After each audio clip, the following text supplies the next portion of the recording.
Some people spend their entire lives believing that dedication always guarantees an immediate reward, but I had to learn the hard way that life does not operate on fairness. For 60 months, my entire existence was completely consumed by the exhausting demands of looking after an aging parent whose health was rapidly failing. I cast aside my own dreams, forfeited hard-earned career advancements, and completely forgot what a vacation felt like just to ensure he had everything he needed. My sibling was completely absent during this grueling journey, yet she was the one who walked away with absolutely everything when his final wishes were made public. My name is Abigail Vance, and at 36 years old, I discovered that true devotion is often met with the most unexpected outcomes. My father began slipping away shortly after he celebrated his 71st birthday, starting with minor lapses in memory and missed medication doses before escalating into serious medical emergencies. Before I even realized what was happening, his daily survival became a monumental task that required constant supervision, and that heavy burden fell squarely onto my shoulders. It was not a role I ever actively campaigned for, but when a parent needs help, you do not stop to ask questions. Every single Monday and Wednesday morning, I would pull into his driveway to chauffeur him to various specialist appointments and physical therapy sessions. My weekends were entirely dedicated to scrubbing his floors, managing his complex medical bills, and prepping healthy meals to keep his strength up for the upcoming week. Whenever the hospital called in the middle of the night with an urgent update, my smartphone was always the one that buzzed on the nightstand. I watched romance opportunities vanish into thin air and stepped away from lucrative corporate promotions because my time was simply no longer my own. Meanwhile, my younger sister, Chloe, was living a life of absolute luxury and freedom nearly 2,000 miles away in a sunny coastal city.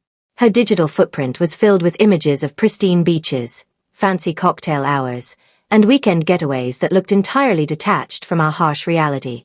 Whenever our father asked if she might be planning a trip home to see him, she always manufactured a convenient excuse to stay away. She claimed her corporate job was too demanding, flights were far too expensive, or the timing was just slightly inconvenient for her busy schedule. During those 5 agonizing years of his physical decline, she managed to grace us with her presence maybe 3 brief times, and never for more than 48 hours.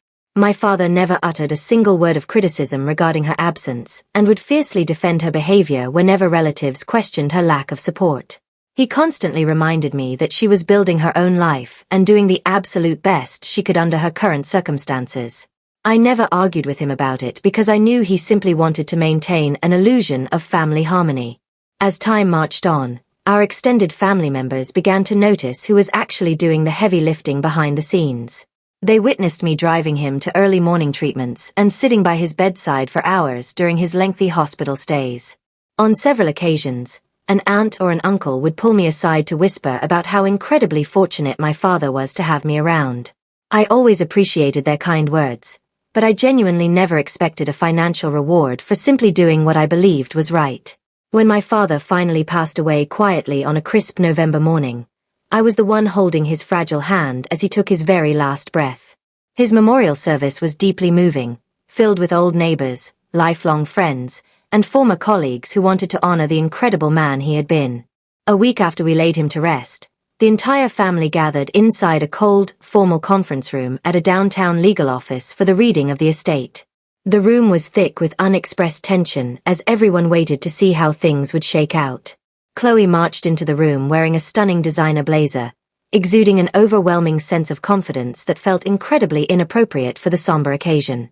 The estate attorney adjusted his spectacles, cleared his dry throat, and began reading the formal document in a steady, monotonous voice. The initial paragraphs covered standard legal jargon, but the atmosphere completely shifted when he reached the actual distribution of his properties. The family residence went entirely to Chloe, the primary investment portfolios went to Chloe, and every single cent of his liquid savings went to her. The entire conference room plummeted into a stunned, breathless silence as dozens of judgmental eyes immediately locked onto my face to gauge my reaction. Across the polished mahogany table, Chloe struggled to conceal a triumphant grin that was slowly spreading across her face as she celebrated her massive victory.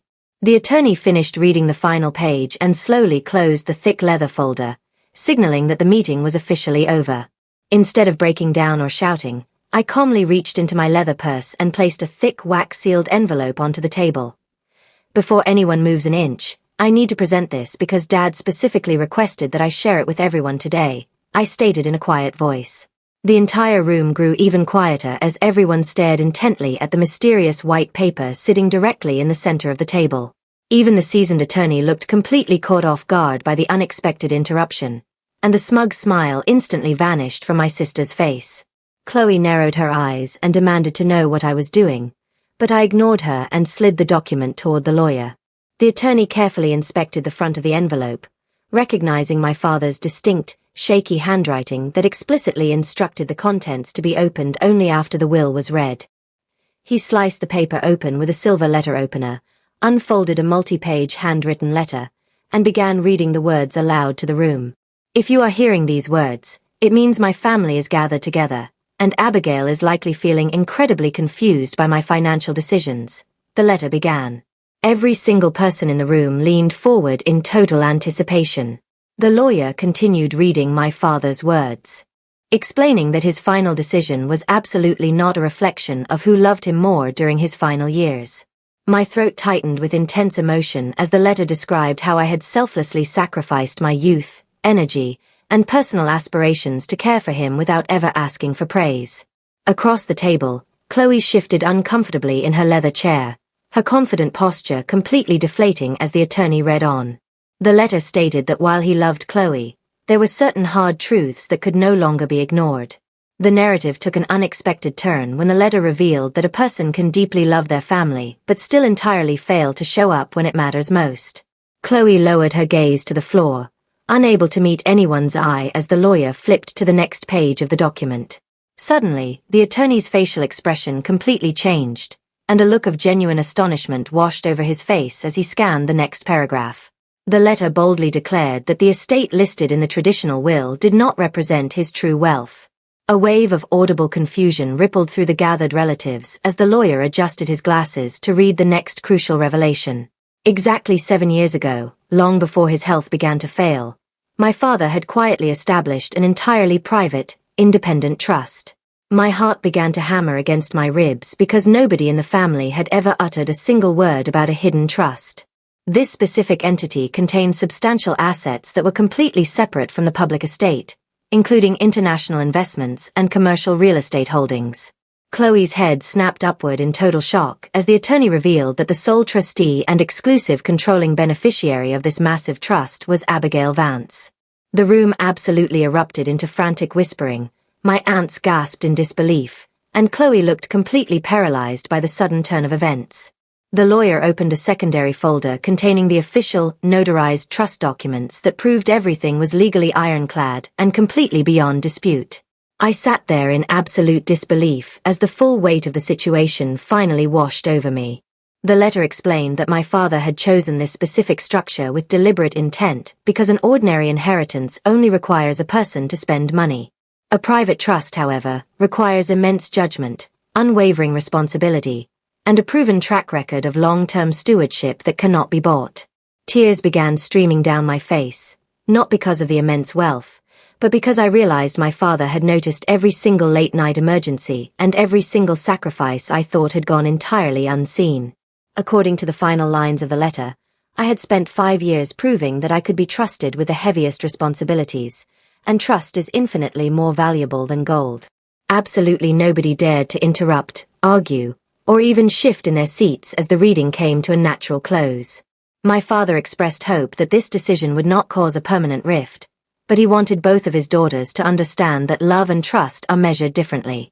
When the lawyer finally stopped speaking, a heavy silence settled over the room, and Chloe eventually looked up to meet my gaze with eyes full of profound regret.